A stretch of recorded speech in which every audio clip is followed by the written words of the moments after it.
Muy buenas noches a todos. Les doy la bienvenida a nuevamente esta semana de clases. Vamos a continuar con todo el temario, con este curso de lo que es auxiliar en farmacia y visitador médico. Bueno, haciendo un pequeño recordatorio de dónde estábamos, pues estábamos viendo lo que es, terminamos toda la parte de farmacocinética, todo el ADME. Hablamos de interacciones farmacológicas con medicamentos, alimentos, suplementos o con alguna enfermedad de base. También vimos qué tipo de interacciones hay en cuanto a interacciones farmacodinámicas y farmacocinéticas, como un fármaco combinado puede hacer sinergismo, antagonismo, etcétera. Puede ser un aditivo. Vimos los tipos de interacciones, los factores de riesgo en un paciente, con las interacciones frecuentes y contraindicaciones, cuándo es relativa y cuándo es absoluta. Además de contraindicaciones en el embarazo, fármacos de tipo A, B, C, D, los que no se debe dar durante el periodo de gestación. Así que ahora vamos a hablar de lo que es la toxicología y seguridad en farmacológica. Eso es muy importante porque esta va a ser el área, la materia o rama dentro de lo que es farmacología, que estudia los efectos nocivos de los medicamentos, de los fármacos en el organismo. Esto incluye la sobredosis, el uso inadecuado, las interacciones medicamentosas que ya las hemos ido revisando y también los efectos adversos o reacciones adversas medicamentosas. Entonces, toda esta área se estudia por medio de la toxicología y seguridad de los fármacos. Algo claro que tenemos que tener en cuenta es que todo fármaco puede ser tóxico dependiendo de la dosis. Desde un simple paracetamol hasta cosas más complejas como una digoxina de uso, por ejemplo, cardiovascular. Entonces, todo fármaco, según la dosis, según la edad, el peso del paciente, podría ser tóxico y manifestar efectos adversos que pueden ser leves o mortales en el caso de las alergias. Entonces, existen tipos de toxicidad que pueden ser, por ejemplo, como ven en la tabla, agudas, crónicas, locales o sistémicas. La toxicidad de tipo aguda es la de tipo alérgica, como la que están viendo en pantalla, en el que el efecto aparece rápido tras una dosis alta o un fármaco al que el paciente sea alérgico. Entonces, las reacciones que se van a manifestar van a ser de forma abrupta en pocos minutos. Puede ser instantáneo, puede ser en minutos, puede aparecer en horas o días. ¿Listo? Pero es secundario a la administración de un medicamento. Puede manifestarse en la mayoría de las veces como reacciones dermatológicas de tipo ronchas, ampollas, abones, hasta empeorar la situación. Puede haber un edema bipalpebral, edema también en laringe, en los labios, que se conoce como angioedema. Lo que hay que cuidar en el caso de toxicidad aguda es no obstruir la vía aérea superior. También existe toxicidad crónica por uso prolongado. Todo fármaco que se administra por mucho tiempo, como por ejemplo en enfermedades metabólicas de tipo hipertensión, diabetes, o los dolores crónicos, que el paciente no acude a medicina para tener un buen diagnóstico y un tratamiento adecuado, el usarlo prolongadamente puede producir toxicidad crónica. Conozco casos de pacientes, les cuento una enfermera que se automedicaba por una lumpociatalgia con AINES muy fuertes y administrarlo por varios años desencadenó luego una enfermedad renal crónica que terminó en cirugía de trasplante renal, justamente por administración, bueno, en realidad sería automedicación por mucho tiempo, muchos años prolongada de AINES por dolor de espalda. Entonces, no es tomar por tomar, hay que saber en qué casos el paciente necesita tal medicamento. Puede haber toxicidad local, más que todo hablando, por ejemplo, de la administración endovenosa o tópica, donde el sitio de administración va a ser el único lugar afectado. Puede ser local, que no es tan lesivo, o puede ser sistémico, cuando, por ejemplo, afecta a todo el organismo, pone en más riesgo algunos sistemas vitales. Entonces, es importante recalcar el margen e índice terapéutico. Para eso es importante que revisemos y entendamos estas dos tablas. No se asusten por verlas, sino que estas tablitas nos miden la seguridad de un medicamento. Tenemos en primer lugar la dosis letal media. Su mismo nombre da miedo, ¿verdad? Dosis letal. Significa cuánto de fármaco, en qué dosis necesito para matar el 50% de la población de estudio. Entonces, miren, aquí en el eje X tenemos la dosis. Todo lo que se encuentra en este rasgo, pues es la dosis efectiva. Pero pasando hacia arriba, ya si subimos o incrementamos la dosis, en el eje Y vemos el porcentaje de muertes, de ejemplo. Entonces, cuando yo llego al 50% de muertes por esta dosis, hablamos de letalidad, la dosis letal media. Entonces, acá podemos ver esta curva que es más completa, que es el índice terapéutico. Significa de cuánto a cuánto yo puedo administrar para que un fármaco sea, uno, efectivo, que no sea una infradosis, sino que sea efectivo, pero no me cause toxicidad, efectos adversos. Entonces, como ven ustedes en esta tablita, tenemos dos curvas. La primera es la que nos mide efectividad. Todo lo que está en este lado es un paciente sano. Entonces, miren, en el eje X vemos la dosis y en el eje Y vemos la respuesta o la eficacia. Entonces, cuando vamos administrando la dosis correcta, miren, aquí por ejemplo es 100 microgramos. Cuando llego a 100 de dosis, miren, la curva sigue subiendo, subiendo, logro alcanzar el 50% de mi población, lo que nos dice que esta dosis es la dosis efectiva. O a partir de acá en adelante me sirve el medicamento porque yo produzco una respuesta. Antes de esto es una infradosis. Y bueno, si seguimos avanzando con la tabla, aquí tenemos, por ejemplo, una dosis efectiva total, en el que, bueno, casi total, en el que llego al 99% de eficacia. Subiendo la dosis, miren, no mucho, como unos 20 miligramos, subo y alcanzo el 100% de respuesta. Ahora, hay pacientes que son, dijimos, tolerantes a los medicamentos porque metabolizan rápido, se reciclan sus receptores y bien, necesito yo incrementar para tener una respuesta. Entonces puedo ir progresando, progresando, progresando hasta llegar a este nivel, que es la dosis tóxica, la dosis donde se empiezan a manifestar los efectos adversos. Entonces, el primer punto de la dosis tóxica es cuando inicia, miren, esta otra curva. Entonces, si yo empiezo a exagerar la dosis, arriba de 200, 220, 250, esta curva va creciendo. Y bueno, esta es la que representa la letalidad o muerte. Cuando yo llego a cierta dosis y muere el 50% de la población, hablamos de dosis letal media o dosis tóxica.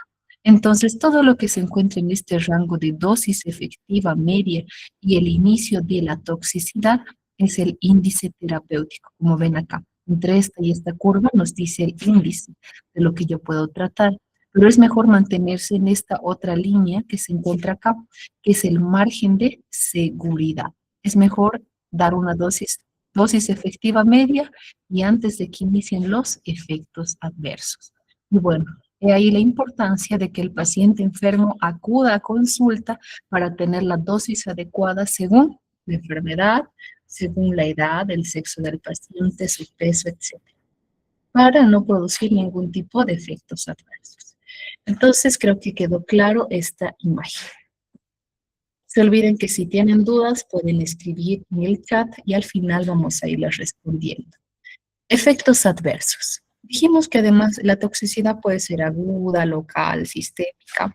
Todo fármaco, como se une a distintos receptores, el fármaco entra, por ejemplo, vía oral, un paracetamol entra por vía oral, se absorbe hacia la circulación sanguínea y tiene que llegar al sitio de acción para aliviar el dolor o aliviar la fiebre. Pero como está en la sangre, se va a unir de todas maneras a alguno de otros receptores o al mismo receptor que se encuentra en distintos tejidos. Y eso es lo que produce efectos adversos. Son efectos que aparecen debido a la unión de receptores que se encuentran localizados en otros sitios del organismo. Los efectos adversos más frecuentes, ¿no?, son estos.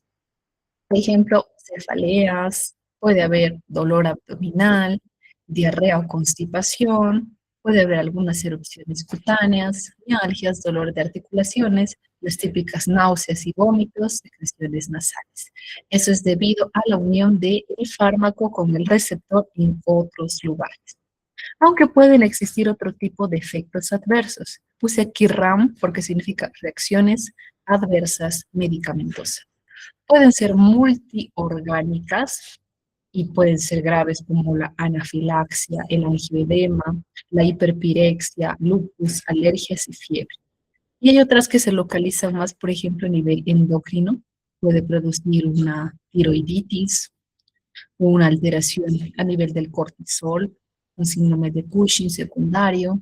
Puede haber alteraciones metabólicas súper frecuentes, la hiperglucemia, hipoglucemia, o alteraciones de los electrolitos, manifestaciones dermatológicas como sarpullidos, erupciones, que pueden ser desde leves a severas, gastrointestinales, las típicas náuseas, vómitos, dolor abdominal, diarrea o constipación, cardiovasculares, hay algunos fármacos que si se administran o se combinan mal puede producir hipo o hipertensión, y también efectos adversos renales, alguna nefritis, por ejemplo, una nefritis aguda, nefritis intersticial por antibióticos, digamos, antibióticos fuertes.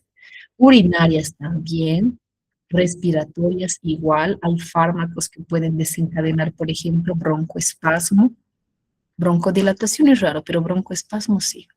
Algunas manifestaciones oculares, diplopía, por ejemplo, neurológicas igual, alteraciones ópticas a nivel de oído, oído medio, alteraciones musculoesqueléticas como mialgias y alteraciones psiquiátricas también es posible. Entonces, como los receptores o las proteínas se encuentran en todo nuestro cuerpo, pues un fármaco puede tener distintos efectos adversos y es importante conocerlos para advertirle al paciente que puede tener ese efecto adverso y no se asuste. Entonces, acá vamos los 10 efectos secundarios que son más referidos en los pacientes. Número 1, fiebre o pirexia. Dolor de cabeza, diarreas, mareos, mialgias, prurito de la piel, que es picazón, las náuseas, malestar, vómitos y urticaria, que son las ampollitas que aparecen en la piel. Entonces, son los más comunes que la mayoría de los medicamentos presentan. Otro término que vale la pena recalcar en cuanto a toxicidad y seguridad farmacológica es la idiosincrasia. ¿Qué significa esto? Pues es una respuesta anormal o inusual a un fármaco que no se observa con frecuencia en la mayoría de los pacientes, pero justamente ocurre en un paciente X. Él puede ser ese 1% de 10.000 personas. Entonces puede ser causada por deficiencias genéticas, cuando falta enzimas para metabolizar y eliminar ese fármaco, por ende su vida media se alarga, tiene más efecto en el plasma sanguíneo y eso pues manifiesta las reacciones adversas o las reacciones alérgicas. Entonces, ojo, la idiosincrasia, pues algo que no depende del personal de salud, sino que cada cuerpo puede responder de forma distinta. La taquifilaxia, aquí me falta una F. Taquifilaxia, pues es la capacidad de la respuesta inmunológica que disminuye con rapidez después de administrar un fármaco por resistencia a un organismo. Es lo que hablábamos de menor sensibilidad a cierto fármaco. Le damos a un paciente la dosis que corresponde, pero no le hace nada y requiere más. Eso es porque tiene menos receptores, se saturan sus receptores o tiene enzimas que activan e interrumpen. Entonces, hay pacientes que tienen hipersensibilidad o reacción anafiláctica. Entonces, podríamos definir la hipersensibilidad como aquella reacción alérgica a los fármacos, en el que la respuesta inmunológica se desencadena por la administración del principio activo o sus metabolitos. Para que haya alergia, no es que aparece de la nada, sino que el paciente tuvo un contacto previo, un contacto en primera instancia en el que el paciente se volvió sensible a ese tipo de agente. Las manifestaciones clínicas son típicas y existen 4 tipos de hipersensibilidad. Entonces tenemos la de tipo 1, la de tipo 2, 3 y 4. La más frecuente en cuanto a medicamentos es la de tipo 3 y tipo 1. En la de tipo 1 vemos que estas células están involucradas y el factor desencadenante, como dice acá, es sensibilización previa a alérgenos. Es producido por la degranulación de los mastocitos que liberan histamina, eosinófilos y basófilos. La característica de la hipersensibilidad tipo 1 es que desencadena anafilaxia, rinitis y dermatitis atópica. Cuando esto es más severo, por ejemplo, la de tipo 3, ya no es solo por células, sino es porque hay anticuerpos que atacan directamente por memoria a ese fármaco. Entonces, los antígenos circulantes forman inmunocomplejos que se depositan en tejidos blandos que producen una lesión celular y pueden desencadenar, pues, alergias aún más severas, que requieren muchas veces internación. Entonces, ¿qué tenemos que estar atentos? Ojo, los signos y síntomas de anafilaxia. Número 1, dificultad para respirar o sibilancias. Cuando el paciente siente molestia en la garganta, siente que no puede hablar y solo ha sido desencadenado por administración de un medicamento. Los que con mayor frecuencia el paciente puede presentar alergias son los antibióticos. Es por eso que, bueno, la norma prohíbe o restringe administración, por ejemplo, intramuscular en farmacias de antibióticos. Es mejor hacerlo en un centro de salud, en un consultorio, donde hay personal médico capacitado para responder ante una anafilaxia. Otro signo es la hinchazón facial, lo que decíamos, angioedema, los párpados empiezan a hinchar, la boca, los labios, y el paciente pues va a dejar de respirar en poco tiempo si no se activa. Puede aparecer ronchas o sarpullidos en la piel, náuseas, vómitos o dolor abdominal que no cede. Entonces, además de las alergias, que tenemos que estar súper atentos a identificarlas y tratarlas de forma rápida, con antialérgicos, como la hidrocortisona, la clorferinamina, adrenalina en algunos casos severos. Existen otro tipo de reacciones adversas que son un poquito más severas. No son agudas, pero son severas. Como por ejemplo, hepatotoxicidad. Ya que todos los medicamentos pasan por el hígado, pueden también tener sus efectos a nivel hepático. Por ejemplo, se manifestaría con ictericia, que es la pigmentación amarilla de la piel y de las mucosas, elevación de enzimas hepáticas como la GOT, GPT, GGT, alteración del estado de conciencia, donde el paciente se pone somnoliento, jubilado, etcétera.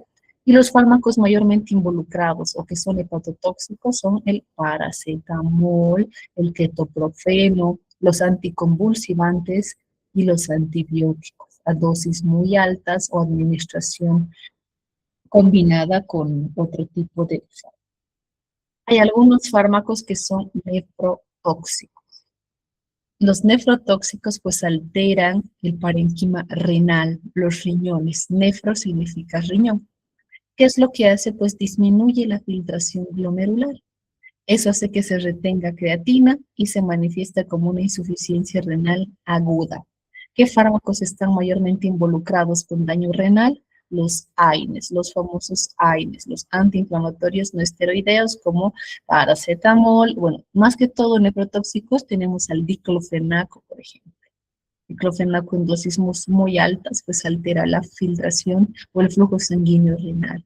Algunos aminoglucósidos como la gentamicina, amicacina y medios de contraste que pueden ser nefrotóxicos agudos. Entonces, en cuanto a seguridad del paciente, tenemos que buscar minimizar esos riesgos durante el uso de medicamentos y para eso es súper importante dar la dosis correcta. Y esa dosis pues la administra el personal de salud capacitado. Si es niño, el pediatra. Si es adulto, joven, pues un médico. Dosis correcta para evitar justamente la sobredosis. Hay que identificar bien que sea el paciente correcto con la enfermedad en cuanto a su administración de medicamentos. Es importante educar al paciente para que sepa cómo usar su medicamento, recalcarle cómo tiene que tomarlo, cada cuánto. Es muy bueno cuando el paciente va con su receta, compra sus medicamentos y le vuelven a hacer recuerdo de cada cuánto tiene que tomar. y seguimiento también. Por eso tiene que acudir a sus controles para hacer un seguimiento si es que no hay, si se presentan o no se presentan efectos adversos. Entonces hay que estar ojo en cuanto a seguridad del paciente. Y bueno, antes de pasar a formas farmacéuticas, vamos a revisar el chat si hay algunas preguntitas. He visto algunas que han estado escribiendo. Acá hay una. Dice así. En la combinación de medicamentos puede aumentar su efectividad, pero de la misma manera aumentar la toxicidad. ¿Puede dar algunos ejemplos? Sí. Como bien mencionaba, se puede combinar medicamentos o fármacos para que haya sinergia. Si un paciente está grave, por ejemplo, está con fiebre, lo típico, hagamos un ejemplo de enfermedades respiratorias, que justamente estoy atendiendo hoy, un paciente con neumonía, está febril, está taquicárdico, está con una bacteria multiresistente, entonces tengo que administrar sí o sí antibióticos y moduladores de la inflamación. Entonces, para que yo pueda aumentar la efectividad, voy a combinar varios tipos de medicamentos. Por ejemplo, si el pacientito está con... mm, mm, si el pacientito está con fiebre, le voy a administrar un antipirético. Como está con bastante secreción, inflamación, voy a combinar con un mucolítico para que pueda eliminar las flemas, pero también hay bastante irritación en la garganta, el paciente está con una tos severa, está afónico, entonces le voy a administrar un glucocorticoide, ya que solamente un AINE no le va a servir. Por ejemplo, esta combinación combina varios tipos de grupos farmacológicos y hacen sinergia entre sí. Pero ¿cuándo puede aumentar su toxicidad? Si yo doy la dosis muy alta de uno o lo administro de forma incorrecta, si combino de forma no adecuada. Por ejemplo, en mucoalíticos tenemos la acetilcisteína, una ampollita. Si esa acetilcisteína yo la administro por vía endovenosa combinado con dexametasona, se va a precipitar, se va a alterar la estabilidad de la acetilcisteína y no va a ingresar de manera correcta por vía endovenosa. Entonces es mejor administrarla por sí solita. O los corticoides. Este se puede combinar con varios tipos de fármacos, pero con este mucolítico específicamente no. Y los antipiréticos, por ejemplo, metanisola, dipirona, se administran muy bien por la vía endovenosa, pero tengo que cuidar la dosis, de no excederme de 2 gramos, máximo 1 gramo, 2 gramos, pero si no le voy a dar 4, ¿verdad? Porque eso va a provocar toxicidad. Entonces, sí se puede combinar medicamentos. Esto pues lo va a realizar el personal capacitado, el médico de cabecera en cuanto a la enfermedad que presenta el pacientito. Pero cuando hay toxicidad, cuando estos no combinan, si este con este hay una interacción, pues va a haber algún efecto adverso que no nos agrade y que lastime al paciente, o si doy la dosis incorrecta. Entonces, ahí tenemos un ejemplo de, en cuanto a combinación, toxicidad y efectividad de un medicamento. ¿Listo? Creo que no hay ninguna pregunta más. No, no hay ninguna pregunta más. Entonces vamos a hablar de esta parte que es importante y no es complicada de entender. Aquí ya no hay tablas, así que pueden estar tranquilos. Vamos a hablar de formas farmacéuticas. Formas farmacéuticas, pero permítame, la música está muy fuerte y me está... Mantener.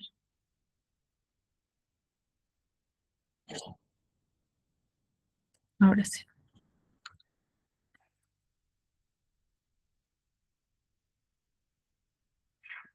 Vamos a continuar con la parte de presentación de medicamentos, básicamente.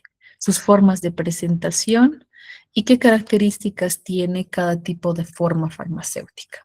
Como bien sabemos, existen fármacos que son sólidos, semisólidos, líquidos y gaseosos.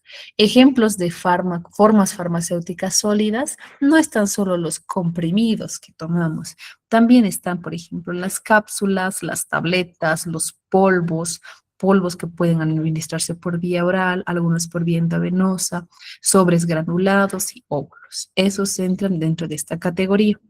Otra categoría son los semisólidos, donde entran, por ejemplo, las cremas, las pomadas, jaleas, pastas, etcétera.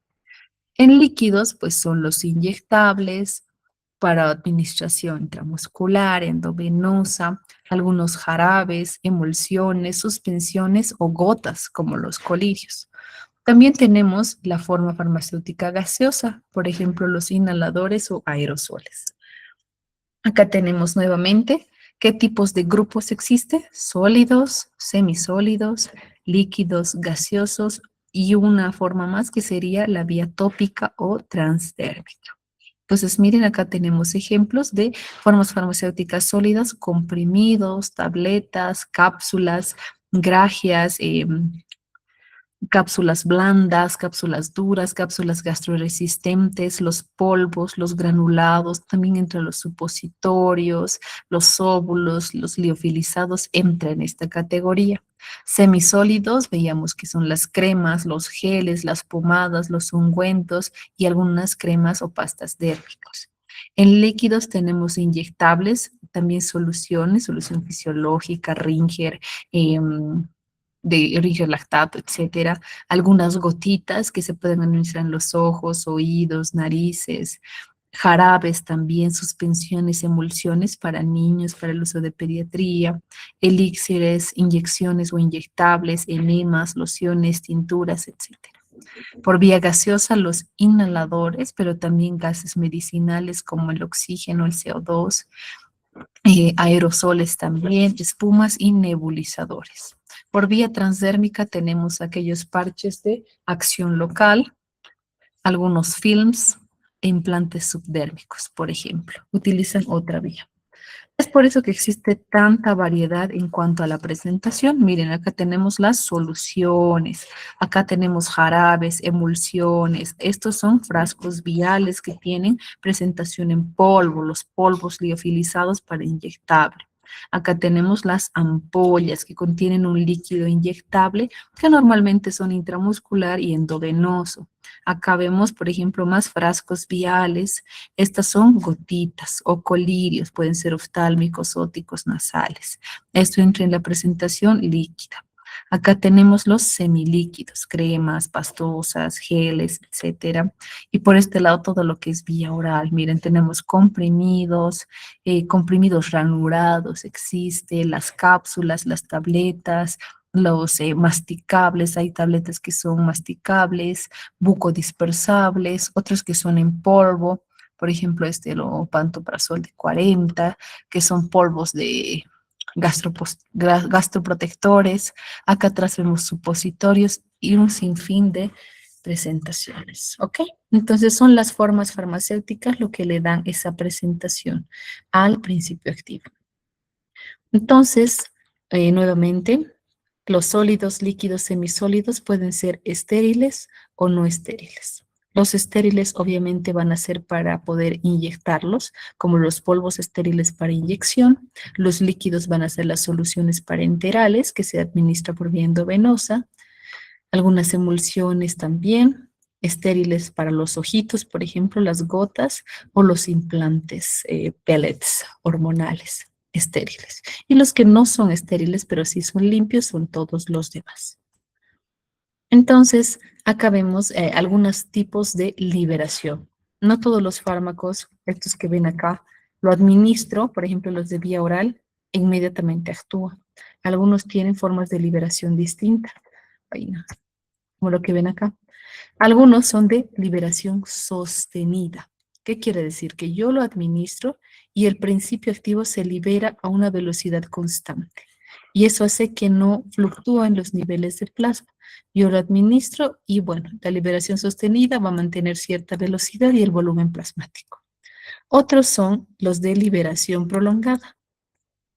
Los de liberación prolongada se inicia primeramente, yo administro, ¿verdad? Digamos por vía intramuscular.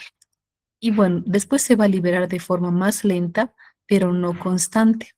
Así que una vez que yo lo administro, sufre un pico, pero luego todo lo que tengo acumulado va a ir subiendo, subiendo, subiendo para mantener esos valores plasmáticos, pero más tiempito. Por eso es de acción prolongada. Otros son de liberación retardada. Una vez que yo lo administro, pues se acumula y luego recién se libera. Eso es liberación retardada. Otros son de liberación acelerada, en el que inmediatamente yo administro el principio activo y se libera de forma inmediata al tener un contacto con una solución acuosa. Entonces sufre un pico plasmático.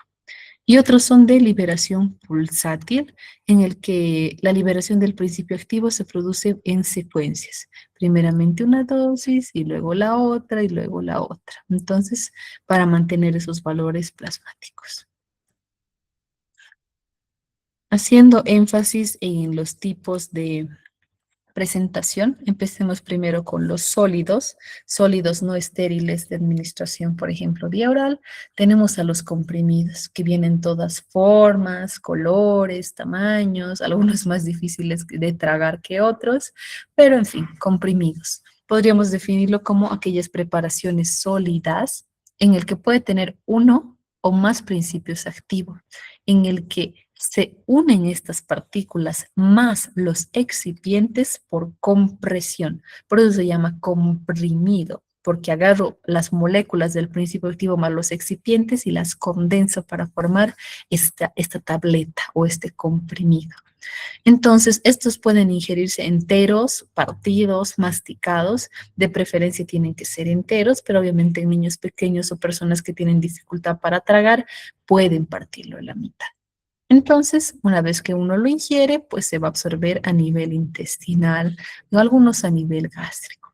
Existen, como les decía, varios tipos de comprimidos. Por ejemplo, estos que tienen rayitas se llaman ranurados. Algunos vienen con cubierta, otros no. Algunos son comprimidos efervescentes, por ejemplo, han de beber el magnatil o la vitamina C, ¿verdad? Que vienen unas tabletitas así comprimidas, lo pones en el agua y empieza a espumear, como el Alka-Seltzer. Esos son comprimidos efervescentes. Otros son comprimidos dispersables, donde uno lo pone en la boca y se empieza a liberar, no sublingual, sino en la mucosa oral. Otros son gastroresistentes. Hay comprimidos que tienen cubierta resistente al pH ácido del estómago. Otros son de liberación modificada, donde uno lo toma y empieza a hacer con un efecto retardado, acelerado. Y otros que son para utilización sublingual, comprimidos sublinguales. Por ejemplo, que se absorben, son bastante lipofílicos y se absorbe a nivel de la mucosa sublingual, la mucosa oral. Eso en cuanto a comprimidos, que son los más comunes, más frecuentes, y valía la pena mencionar esos acápites. El segundo tenemos por vía oral igual a las cápsulas, ¿verdad? Estas son más fáciles de tragar, aunque a algunos pacientes no les gusta porque sienten que se tranca a mitad de camino o que se deshace en la boca, ¿verdad? Estas también son preparaciones sólidas que están cubiertas por una cubierta gelatinosa de distinta forma, color y capacidad variable. Normalmente tiene uno o más principios activos. Por ejemplo, el ibuprofeno puede venir en comprimido, que es más difícil de tragar, o en cápsula blanda. Entonces, la liberación de este contenido se produce cuando esta cápsula se rompe o se libera por los jugos digestivos. Así que hay cápsulas que se liberan directamente en el estómago y otras que resisten el ácido clorhídrico. Esas son cápsulas gastroresistentes y hacen que el principio activo llegue hasta el intestino delgado. Entonces resisten el ataque de jugos gástricos y aumenta y liberan su contenido pues al avanzar en el tránsito intestinal. Estas cápsulas pueden ser blandas, pueden ser duras, pueden ser de liberación retardada o de liberación inmediata. También en cuanto a sólidos, si seguimos con sólidos no estériles, tenemos a las bucodispersables, a los comprimidos masticables, por ejemplo, de clorexidina, de simeticona, en el que estas son preparados, por ejemplo, de gomas sintéticas o naturales, en el que al ser masticadas va liberando sus principios activos. El mecanismo de absorción es por medio de la mucosa bucal. Dijimos que no solamente se absorbe en el intestino, sino que puede empezar desde vía oral. Tenemos a los polvos igual, como el famoso Digestan, ¿verdad? ¿Quién no conoce el famoso Digestan, que es un polvo granulado? Uno lo mezcla con agua y pues se lo toma. Estas son formas que vienen para una sola dosis o multidosis, en el que tiene agregados sólidos y secos de estas partículas de polvo y puede tener uno o más principios activos. Algunos sí se disuelven en el agua y otros pues no tanto. La administración es por vía oral. Estos sobres granulados pueden ser efervescentes o no. Por ejemplo, el Digestan no es efervescente, sabe feíto, pero funciona muy bien. Tenemos otra opción como el Superal Digest, por ejemplo, que es sal de frutas. Ese sí es efervescente, pero también entra en la misma categoría de polvo granulado. Existe otro tipo de polvos igual que pueden administrar distintos principios activos. Seguimos con los sólidos, tenemos a los polvos estériles, por ejemplo, para inyección. Esos son polvos liofilizados o criodisecados, en el que este polvito se vuelve tan fino, tan delgadito, tan poroso y también se vuelve hidrófilo, que significa que fácilmente se diluye con el agua. Por eso se utiliza agua de inyección o agua con lidocaína para poder administrar este tipo de fármaco. Puede venir antibióticos, algunos corticoides, etcétera. Normalmente vienen este tipo de frascos, frascos viales cerrados. ¿Por qué? Porque este frasco se utiliza por vía parenteral, puede ser por vía endovenosa o intramuscular. Los supositorios también entran en esta causa, aunque ya no se lo utiliza mucho. Los óvulos vaginales también, la administración por vía vaginal, pueden ser unidosis, multidosis, etcétera. Dentro de estos óvulos pueden venir uno o más principios activos. Estos empiezan a liberarse con la temperatura corporal. Además de óvulos, existen también comprimidos vaginales, cápsulas vaginales de la misma manera. Entonces, esos serían los más importantes de la forma sólida. También existen las formas líquidas, como veíamos que pueden ser estériles o no estériles. Los no estériles, que son súper comunes y de bastante uso en la parte pediátrica, tenemos, por ejemplo, los jarabes, los famosos jarabitos que toman los niños, que viene sabor tutti frutti, sabor frutilla, que al final saben feos, ¿verdad? La mayoría, pero bien, los niños lo toleran. Los jarabes son preparaciones acuosas, normalmente no son tan líquidos, son viscosos y con un sabor dulce.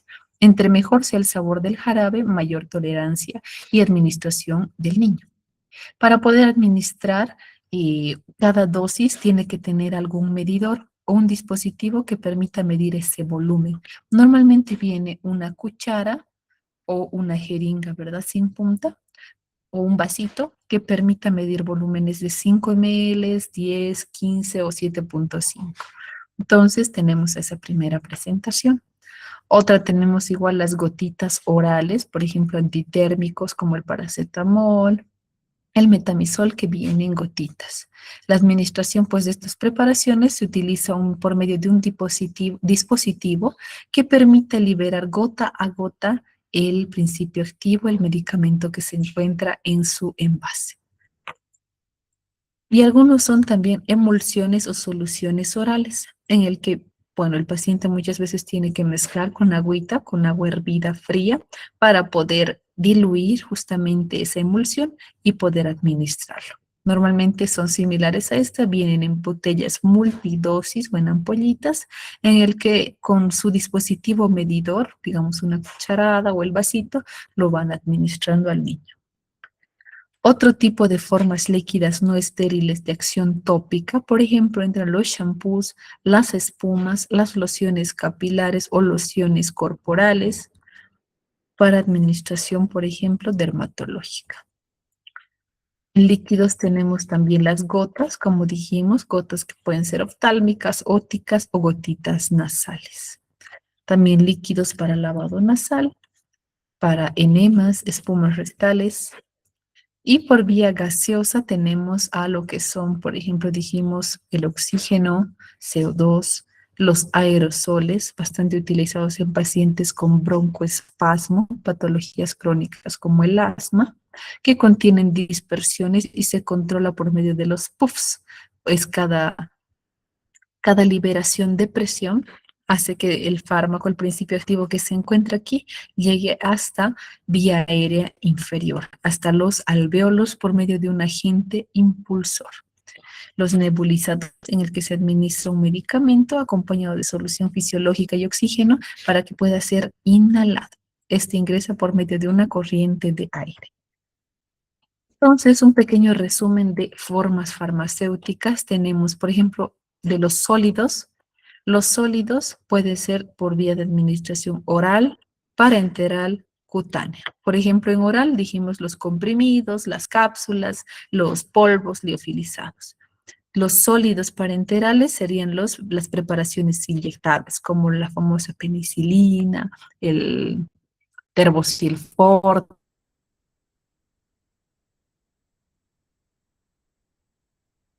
que todos conocen. Las sólidas, porque no entra en categoría ni de semisólido ni líquido. Oftálmicos es raro, pero existen algunos que utilizan oftalmología para preparación de colirios. Nasales, algunos polvos de administración nasal. Inhalatoria también existen algunos. En rectales los supositorios y por vía vaginal, pues sí, los óvulos comprimidos, cápsulas, etc.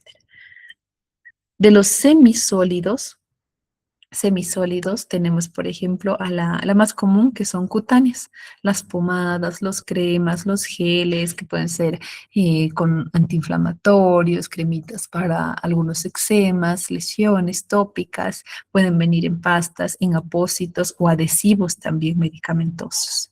Semisólidos nasales existen también para administración por vía nasal, oftálmica, como algunos colirios, pomaditas y geles, óticas también, por vía rectal, igual pomadas, cremas y geles de administración rectal y vaginal. En cuanto a los líquidos, como dijimos, puede ser por vía oral, algunas emulsiones, gotas y soluciones. Parenteral serían las soluciones fisiológicas, Ringer, tópica, colirios, bucal también. Por vía nasal, las gotitas y aerosoles nasales. Por vía ótica también existen gotas óticas o líquidos para lavado ótico. Y por vía rectal y vaginal también se puede utilizar. Y para más farmacéuticas, si seguimos con la vía semisólida, por vía de administración cutánea, y tenemos las pomadas, las cremas, los geles, pastas y apósitos adhesivos.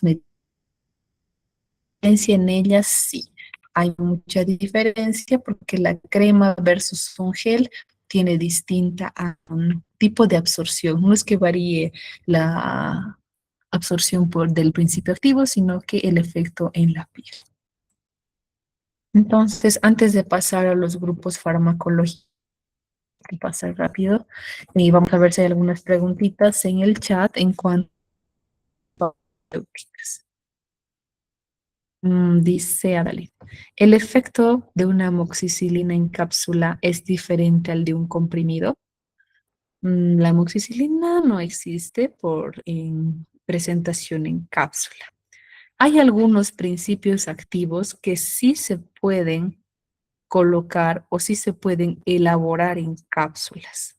Y lo bueno de la cápsula es que tiene pues esa cubierta gelatinosa que no choca directamente con el pH ácido a nivel gástrico. Entonces, las cápsulas blandas tienen menos efectos gastrolesivos. Así que, por ejemplo, existen AINES, como decía, del ibuprofeno, que se puede administrar en cápsula blanda y tiene mejor efecto. Entonces, si un fármaco viene tanto en comprimido como en cápsula, si viene a la misma dosis y es de un laboratorio confiable, pues ambos van a ser efectivos. La efectividad depende de la dosis administrada. Así que sí sería efectivo si viene en esa presentación, pero que sea la misma dosis. Carolina dice, ¿cuándo se puede administrar un inyectable en lugar de un comprimido? Buena pregunta.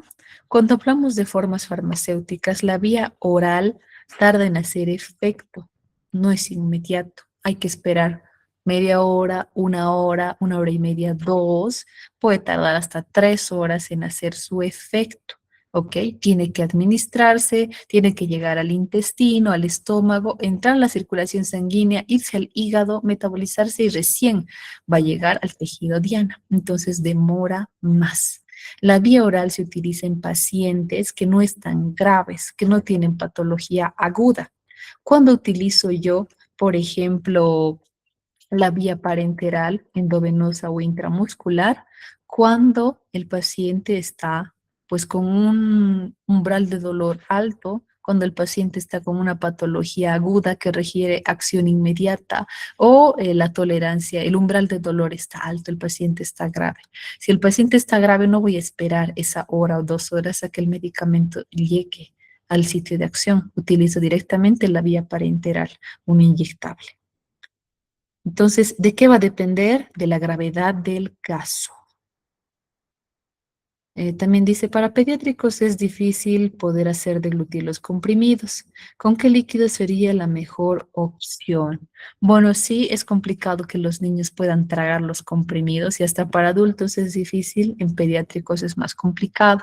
Lo que se puede hacer, pues, es dividir el comprimido, agarrar un cuchillo o una cuchara y poder partir estos comprimidos ya para que sea de un tamaño adecuado y el niño puede ingerirlos mejor. Es mejor con una agüita tibia. El agua fría pues hace que se mantenga el comprimido en su forma, pero si está tibia entonces es más fácil de administrarlo. Caliente no, porque va a hacer que se pierda la molécula. Entonces, si es una agüita tibia con algún saborcito, un tecito, por ejemplo, es más fácil que el niño lo pueda tomar. Creo que no hay más preguntas. Adalí dice, su sonido se entrecorta. Espero que no haya sido toda la clase así. La señal es con teco, así que pido mil disculpas si no se ha oído alguna parte. Dice, ¿los inyectables cuando son vía endovenosa siempre se diluyen? Sí, siempre, siempre. Aunque venga en ampolla, como veíamos al principio, ¿verdad? Existen varios tipos de, ¿cómo se dirá? La imagen donde están todos los fármacos. Aprovechen si tienen alguna pregunta a todos. Aprovechen de preguntar. Esta. Ay, no me pasa.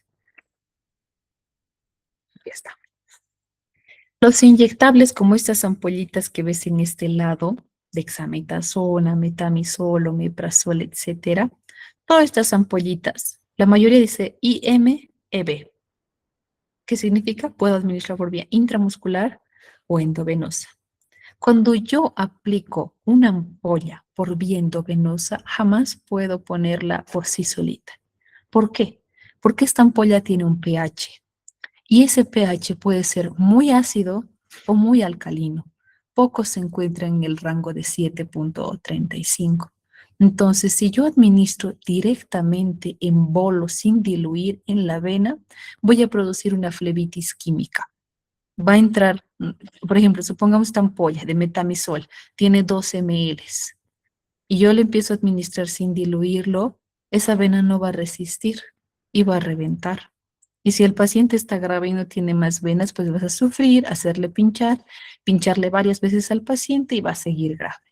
Entonces, es por eso que en las farmacias no se deben administrar medicamentos. No es lo correcto, no es lo adecuado. Sé que aplican en muchos lugares, pero no es lo adecuado, porque la administración de medicamentos inclusive está reservada para personal de enfermería o médicos. Entonces, siempre estas ampollitas, aunque digan endovenosas, no podemos poner sin diluir. Hay que diluir con solución fisiológica o agua de inyección, unos 10 ml o en jeringa de 20 ml y administrarla lento.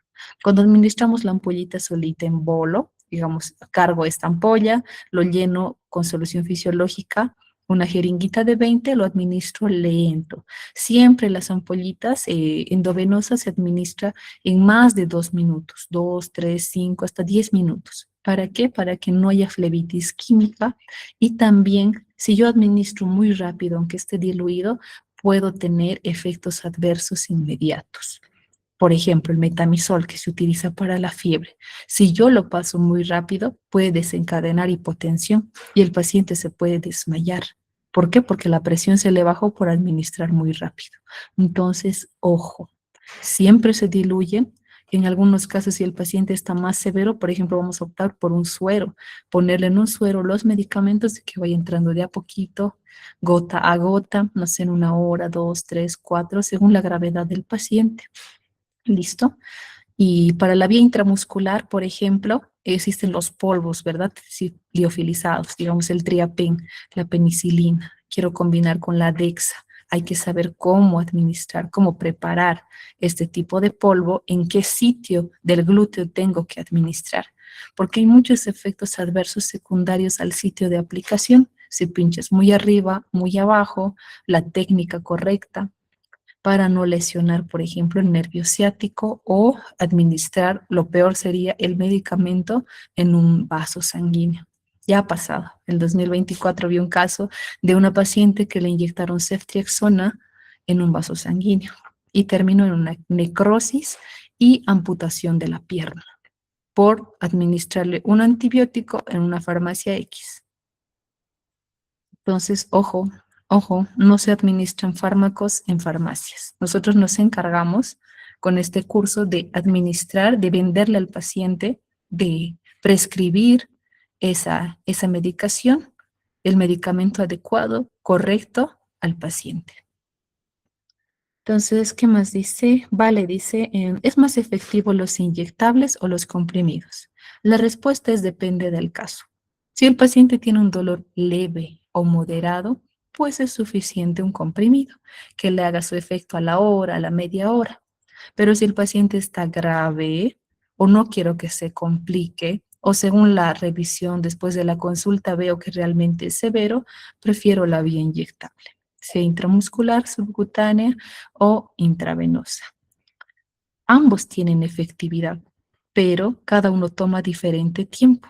Por ejemplo, los inyectables sí, inmediatamente te calman, pero muchas veces tengo que combinar inyectable más comprimido. ¿Por qué? Porque el comprimido puedo tomar cada 12 horas, cada 8 horas, cada 6 horas para mantener un valor plasmático en la sangre. Resfríos, ¿verdad? Digamos, el paciente le pinchamos un antibiótico, pero necesito que desinflame su garganta. Entonces, su ibuprofeno cada 8 horas por 3, 4 días para que desinflame. Entonces, vamos combinando los médicos para poder administrar el tratamiento correcto y el paciente mejor. Luego dice Yesenia. Cuando varios laboratorios tienen un principio activo igual, pero de distintas presentaciones, por ejemplo, comprimido, comprimido recubierto, cápsula, ¿cuál es la mejor opción para consumir? Buena pregunta, interesante. Va a depender mucho de la edad del paciente. Por ejemplo, si es un comprimido normal, le vamos a dar a adultos sanos, adolescentes, que no tengan ninguna enfermedad de base y no se vean tan álgidos. Comprimido recubierto significa que tiene una cubierta que protege que este fármaco no se libere en el estómago, ya que hay pacientes que tienen gastritis o úlceras. Si el paciente sufre de antecedente de gastritis, entonces ahí es cuando se le da el comprimido o la cápsula recubierta. Y la cápsula, estas cápsulas blandas, pues de preferencia en adultos mayores o en personas que tengan antecedente de gastritis, porque existe, ¿verdad? Y el ibuprofeno, clásico ejemplo. Hay en comprimido normal, comprimido recubierto y también en la cápsula blanda. ¿Listo? Así que va a depender mucho de la edad y preguntar al paciente, ¿no? Se puede preguntar, disculpe, ¿usted tolera bien los medicamentos o le causa acidez? Si se me causa acidez, allá, entonces mejor le conviene en esta cápsula blanda para que no le lastime el estómago. Pero si es un adolescente, no sé, 18, 19 años con el estómago sano, le das un comprimido normal. Aunque eso no decidimos nosotros, no es mucho mejor que venga con la receta. ¿Hasta cuántos ml se llega para diluir? Ah, ya, era tu pregunta de la vía endovenosa. Para bolo, administración en bolo, digamos una fiebre, quiero administrarle una ampollita, tiene que ser mínimamente 10 ml o 20 mejor. 20 ml, 10 ml para administrar un tipo de fármaco. Y no se pone 2 ampollas, eso sí aclarar, no le voy a poner diclo, dexa en la misma jeringa y llego hasta 20, no. Una ampolla a la vez con 10 o 20 ml, pero eso solo si eres personal capacitado, si estás en un hospital, centro de salud, y bueno, si el que pregunta es enfermera o médico. Diana dice, referente al efecto adverso, ¿qué cuidados debemos tener cuando un paciente está polimedicado durante su hospitalización? Ay, en la hospitalización, si el paciente ha llegado a internarse es porque realmente está grave, está severo, se ha complicado o quizás es algo quirúrgico. Entonces, si el paciente tiene una enfermedad de base que de por sí ya es grave, por eso está hospitalizado, va a requerir varios medicamentos. Va a requerir bastantes. ¿Para qué? Para poder tratarlo de forma integral, aliviar sus síntomas y resolver la enfermedad. Entonces, ¿qué cuidados puedo tener en cuanto a la polimedicación? Tiene que tomarlo. No le podemos decir deje de tomar, porque si no, no va a haber mejora. Tiene que tomarlo, pero que sea la dosis adecuada, que haya una buena combinación y que sea en el momento adecuado también. Supongamos que tiene que tomar, no sé, 4 medicamentos cada 8 horas, los cuatro. Que no se tome los cuatro juntos al mismo tiempo, porque puede lastimar su estómago, presentar pirosis o una gastritis. Entonces podríamos darle primeramente dos después de la comida, esperar unos 30 minutos y ahí administrar el siguiente, para que no haya ese choque, ¿verdad? Carolina dice, para los que son en polvo, ¿cuál sería la proporción con el diluyente en vía intramuscular? Normalmente, por ejemplo, los laboratorios ya vienen combinados, ¿verdad? El triapen viene su polvito más su agüita de inyección. Para vía intramuscular, eh, 5 o 7 ml máximo. Si nos pasamos de 7 ml, duele y no es correcto. Pueden formarse granulomas o hematomas a nivel glúteo. Así que eso, pero les recalco, no debería administrarse en una farmacia, a menos que haya un consultorio al lado y lo aplique una enfermera o un médico. Ejemplo dice, paracetamol granulado y comprimido, ¿cuál tiene más rápida acción? Muy buena pregunta. Es muy lindo utilizar el paracetamol en granulado porque tiene efecto más rápido. El comprimido tiene, digamos, sus 500 miligramos. Y he visto que hay polvo de paracetamol de 1 gramo. Nos conviene dar 1000 veces el paracetamol granulado porque ese ya está disuelto. Si yo tomo todo el sobrecito, el efecto va a ser mucho más rápido. Pero no puedo dar un polvo granulado en un paciente de la tercera edad porque le va a causar una irritación gástrica. Entonces, es mucho mejor el granulado en ese ejemplo. Muchas gracias, Grover. Vale, dice, ¿qué dosis es adecuada para un paciente que tiene dolor intenso de estómago, mareos constantes, dolor de cabeza? Eso ya sería una consulta médica, ¿verdad? Entonces, primero tiene que acudir a un personal capacitado. No podemos medicar por WhatsApp, que eso se ha vuelto súper común, ¿verdad? Cuando se enteran que eres personal de salud, te llaman, no me duele esto, me duele aquello, ¿qué me tomo? No es lo correcto, no es lo adecuado, pero si es algo leve, pues podemos ayudar al pacientito. Para dolor de estómago hay que saber qué tipo de dolor hay. Hay dolor cólico, dolor de tipo espasmódico, dolores urentes. Cada tipo de dolor tiene distinto grupo farmacológico. Para mareos, dolor de cabeza hay que ver, es por fiebre, es por el dolor, es por la infección, ¿por qué le está molestando? Entonces combinaríamos varios medicamentos, ¿vale? Antiespasmódicos, antieméticos, analgésicos. Hay, por ejemplo, analgésicos con antiespasmódicos. Esas combinaciones por vía endovenosa o por vía oral son muy buenas. Grover dice, ¿hay la posibilidad de que un medicamento sea efectivo la primera vez que se administra, sin embargo, cuando se lo vuelve a administrar después de mucho tiempo ya no es efectivo? Por ejemplo, un antigripal. Sí, así es.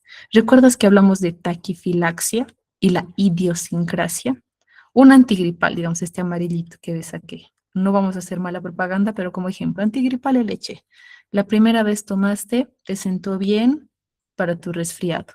En una próxima te resfrías, te compras el mismo, tomas cada 8 horas por 3 días, pero no te mejora. Puede ser, uno, por taquifilaxia, por idiosincrasia, porque tus receptores ya no son sensibles a este antigripal y bueno, ya no te hace ningún efecto. Puedes cambiar de línea. Hay algunos que vienen en cápsula blanda o con mayor dosis, digamos, de la pseudoefedrina, de la clorferinamina, o en vez de paracetamol tienen ibuprofeno y te sienta mucho mejor. Puede ser uno, cambiar de principio activo, o lo segundo en caso de gripe, por ejemplo, cada gripe que nos da no es por el mismo virus, puede ser por distintos tipos de virus.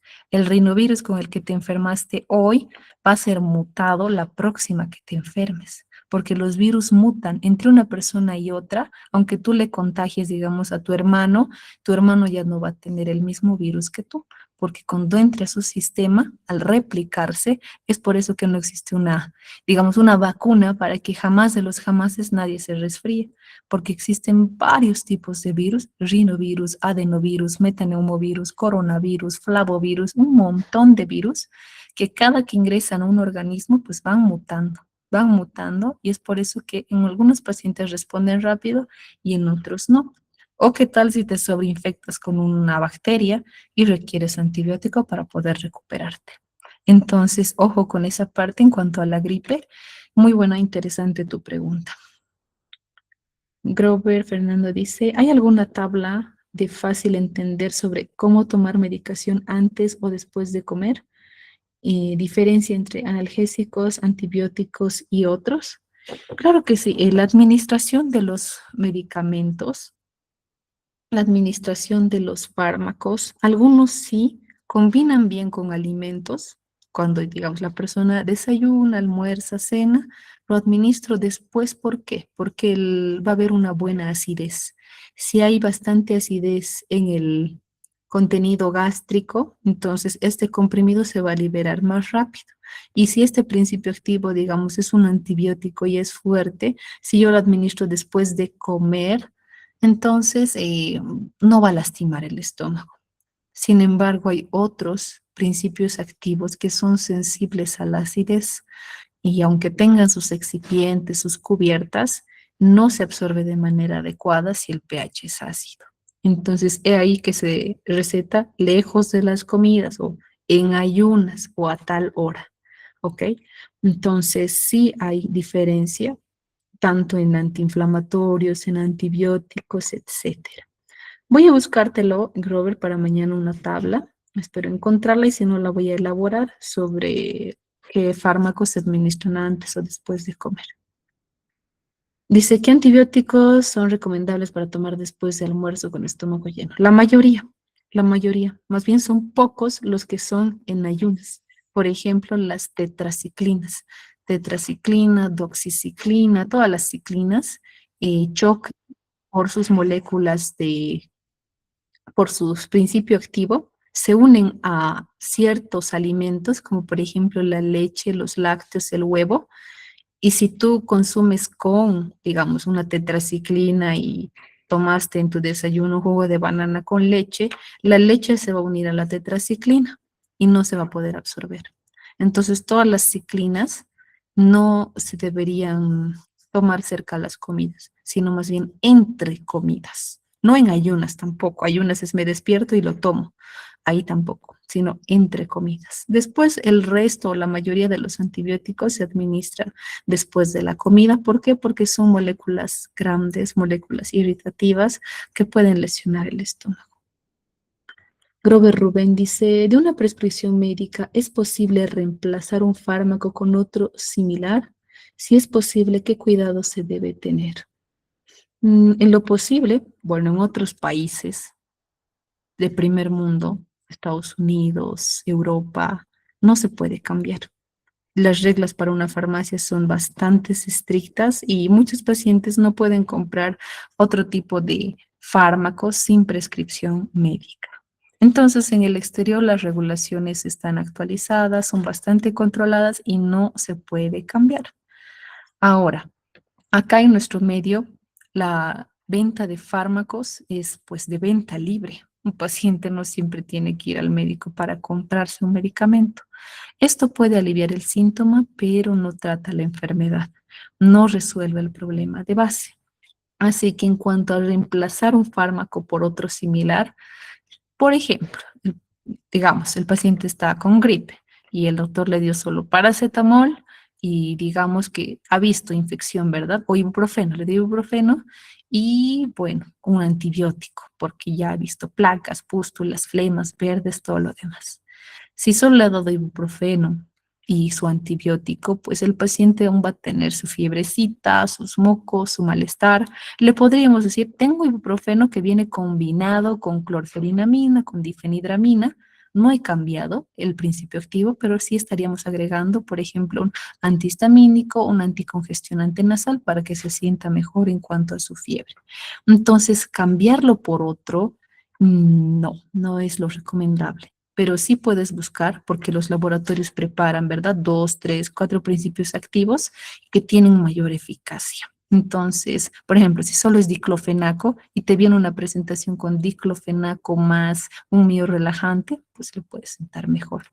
Así que es importante para eso el conocimiento, porque si vas a cambiar por otro principio activo o si viene combinado, tienes que saber bien, digamos, si tiene clorferinamina, difenidramina e ibuprofeno, el paciente no puede manejar largas distancias porque se va a dormir. Imagínate que tú le cambias su ibuprofeno normal por eso y el paciente, no sé, es transportista del trópico, se duerme y se accidenta en el sillar. ¿Por qué? Porque la clorferinamina le hizo dormir. Entonces, ojo, no es lo recomendable. Hay que tener bastante responsabilidad y cautela. Y peor si el paciente es niño, si es tercera edad o si es que tiene alguna patología de base. Así que si viene con receta, intentemos no cambiarla, porque hay pocos pacientes que van a la farmacia con su medicación. ¿Listo? Luego dice, ¿en qué horario es mejor tomar las vitaminas como el complejo B o multivitaminas? Yo prefiero en el desayuno, la verdad. Las vitaminas y suplementos sí se puede variar en el horario de administración, pero normalmente las multivitaminas, y las vitaminas del complejo B la necesitas durante tu actividad diaria, sobre todo cuando hay mayor desgaste mental que ocurre por la mañana, ¿verdad? De la mayoría de nosotros, nuestras actividades comienzan por el día. Entonces, si tú tomas después de tu desayuno, te siente excelente.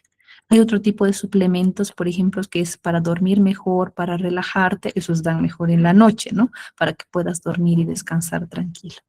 Entonces, vitaminas y complejo B, mejor si lo tomas después de desayunar. Qué bueno que hayan estado activos y preguntando, muchachos. Muchas gracias por estar atentos a la clase. Y bueno, siempre intentamos hacer que sea lo más ameno y entendible posible. Últimos minutos para hacer alguna pregunta. Y si no hay, pues vamos a terminar acá la clase porque ya es 11:15. 11:15. Creo que sí, ya no hay. Bueno.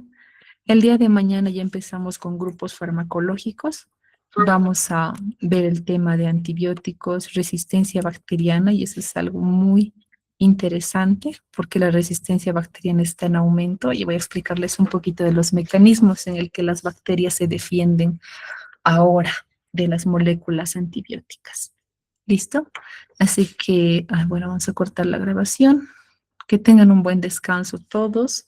Muy buenas noches.